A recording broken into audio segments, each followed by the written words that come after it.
blockchain can just make a difference in transactionally, like for the financial markets. Sure. So a couple of points there. One is that I think in the past this is something that I've highlighted a lot in general in fintech, and a lot of people are not aware about this.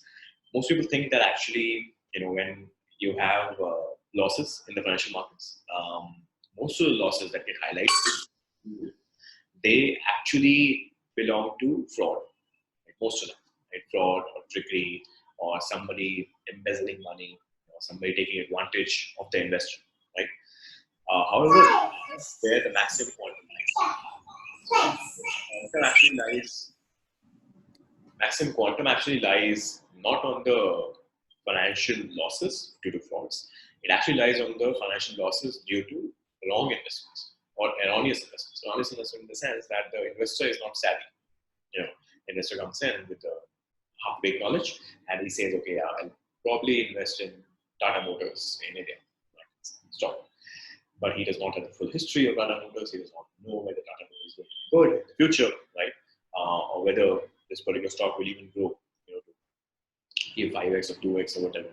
So, on the other hand, what ends up happening is you go through a recession and then you realize, oh shit, the whole automotive sector is down, and then you can't do anything, right?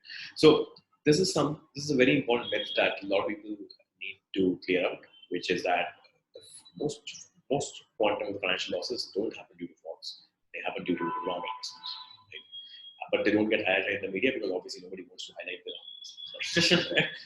People are embarrassed of it and they don't want to talk about it. And obviously it's hard to catch a general trend because this is like very fragmented. Like people might be investing, somebody might be investing wrong in gold, somebody might be investing wrong in stocks. So it's very hard to know. But yes, having said that, on the frauds front, actually on both the fronts, the frauds front and also on the investor education front, blockchain can play a very significant role.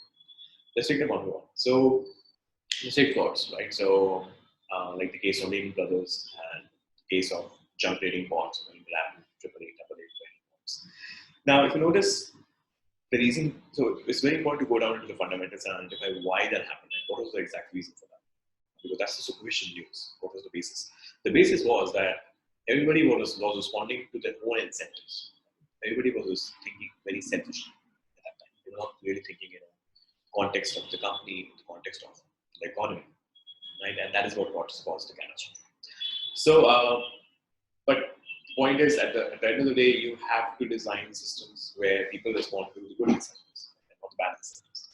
However, what will happen is that people will respond to all kinds of incentives. So you really cannot control it. What you can do is you can design a system better. So the question comes, okay, how does blockchain help us to design a system better in this? So what is blockchain ultimately? It is ultimately a decentralized database. It just helps you lay out the platform into multiple copies out there with a full audit trail, full record trail, and tamper-proof. So if you lay out all these parts and you establish this on the financial industry, on say stock exchanges, right, or securities market, or in general the whole money flow, so to say. We take it step by step.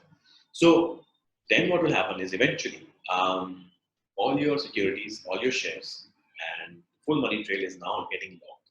Cannot be tampered with, cannot be changed. It can be audited at any point. So it's completely out there for everybody to do, like of course in a fashion, with defined access. Now, once you lay out this simple fact in front of the public, that hey, all your transactions, right, all your securities and shares are pretty much out there in the open. Not publicly open in the sense that it can be seen by the government if you give them permissions. But at the same time, they can also have the permission to see it if they want to, right, or whoever the authority is. Then the incentives change drastically, right? Because then the incentive for a person to defraud or embezzle is almost zero, right? Because nobody would want to do a crime knowingly that he's living an audit behind. Right? So that's the whole thing, right? That's where the design comes in. So that is the classic aspect that removes fraud. Takes care of the first part. Now, if you go on the second part, right, which is investor education, people are really not aware about what they are investing in, and that is why they lose money. Which is true, and this is something that is hard to control and should not be controlled as well. And the reason I say that is because if you try to control the market, and if you try to control the people, in the sense that hey, you should not invest in risky, right? Or you should not invest in junk bonds or these bonds because they're risky. Try to control that, then you change the open market system into a purely capitalist system. Right? But then what happens is, instead of an open democracy, you now have a defined capitalist system saying, okay, only these people can invest in these many stocks. That's not the way things work. I mean, if you do that, then you're pretty much restricting, freedom of choice, so to speak, which is not a good regime to be in, not a good government. So nobody would want to be in the US if that happened. The reason people like US, India, all these democracies is because people are open, right? And so, given that we have to transition towards an open market, then that establishes the fact that the market will always go through an escalator, through a classic correction cycle. So it will reach a peak and then it will go down. So there is no way to prevent people from making wrong investments. There's just a way for the market to learn. Right? So what the people can do is make themselves more aware. Right? So using, for example, the rating tool that we are developing. It's a classic token rating tool, which helps them understand all forms of tokens right now, digital tokens in the market, right? What they do, how they do it, how do we rank them, what are the parameters important for them, so on and so forth. We're also launching a white paper on that. So, right? And so that I think these kind of initiatives help reduce the second point, that help make people more aware and reduce the erroneous false investments. That is the thing